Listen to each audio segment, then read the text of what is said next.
Voice of the Christians. Announce ye toa ye topic no so.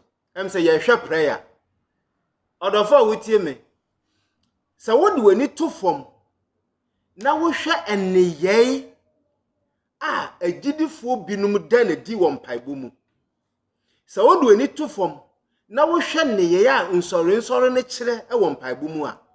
Now we ba de betoto Bible no ho a. Ohu se no enipa bi ye ne ye bi a ene Bible no enko.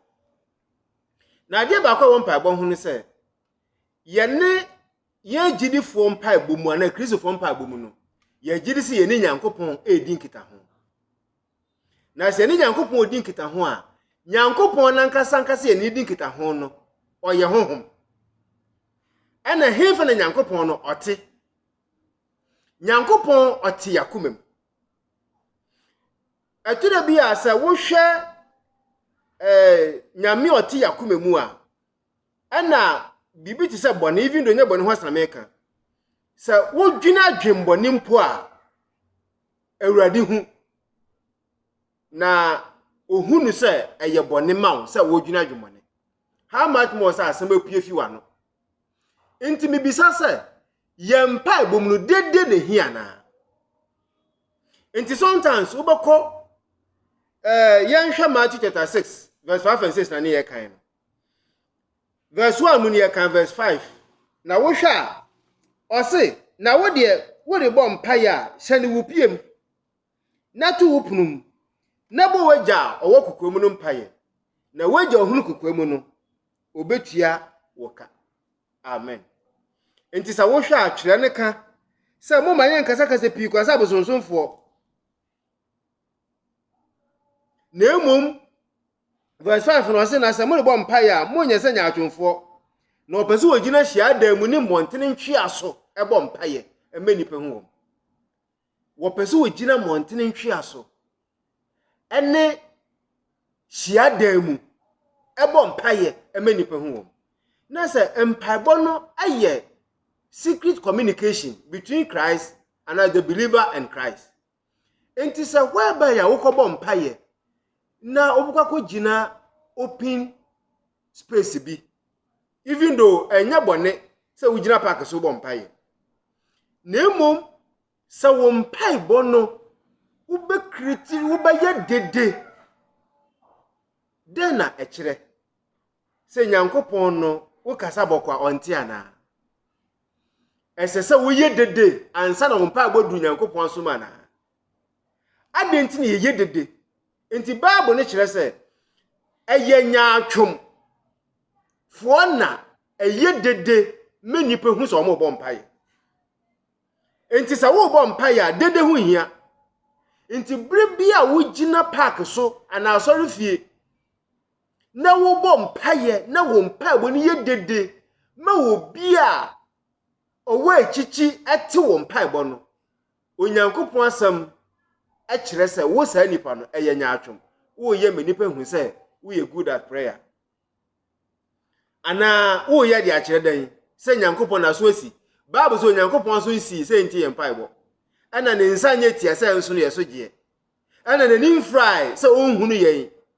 Na mom dia ema ye mpaye nya adwuma ana se ema ye ni Nyankopon ntem twe ne se bone. Ana ema ye ni Nyankopon ntem twe. Nse ba ne mpaye a Bible ne che clearly se enye dede.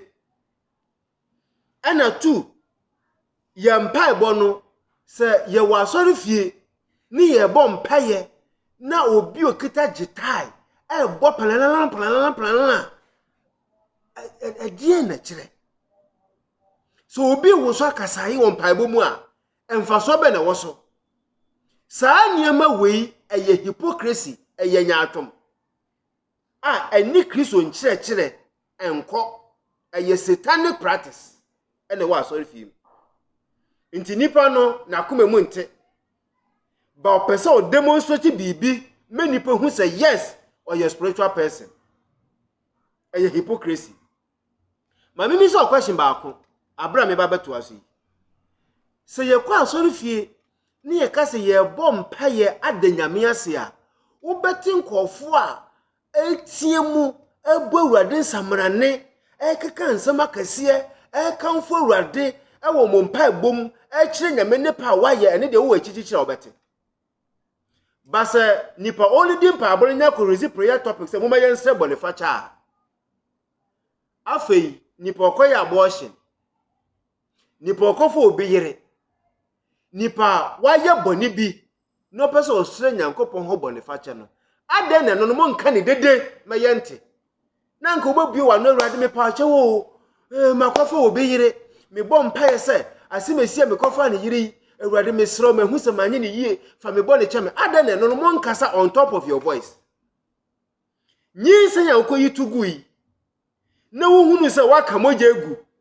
nti wo besre awurade ho bonifache na nka wo tiem awurade yesu yi hu me mobo makoya abortion no mo yentafo mpo na me nim awurade fa me bo ne cheme makoka moja egu mekoyi ntafo egu aden ne no mo nkasa mayente na modu bonifache dia na ahono ana mo ba silence prayer aho ana mo kasa kire mo ho ane nyankopon na mom nyaatwom hypocrisy nti se ba ne se yen na nyame ase a aho na wo beye dede amani pa huru sa wo ni mpa yebo na nsamrane ewanum hwan na wo dada no enti se onyankopon tie bonifache mpa ebo na wo bo ne secret no a adenti ana onyankopon tie wa yeyie ane adesra hodo na wo de kwa awurade anim se wo bo silence prayer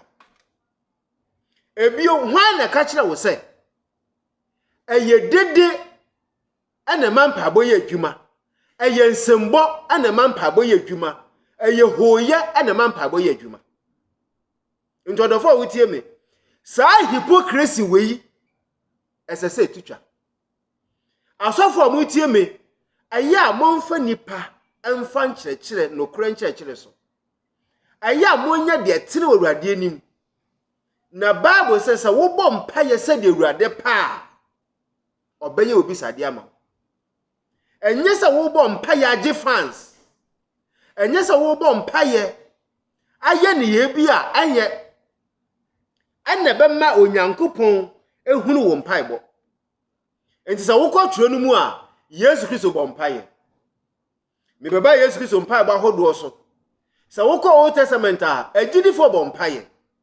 Abraham no mu ebise awurade ho ade David ebise awurade ho ade se wo beka David mpaye bo ba ko pa atama okofom ye bone ebisa ekofa Uria yere David bobone facha mpaye bo sa mpaye bo no ko Psalm 51 na wo behunu David kasai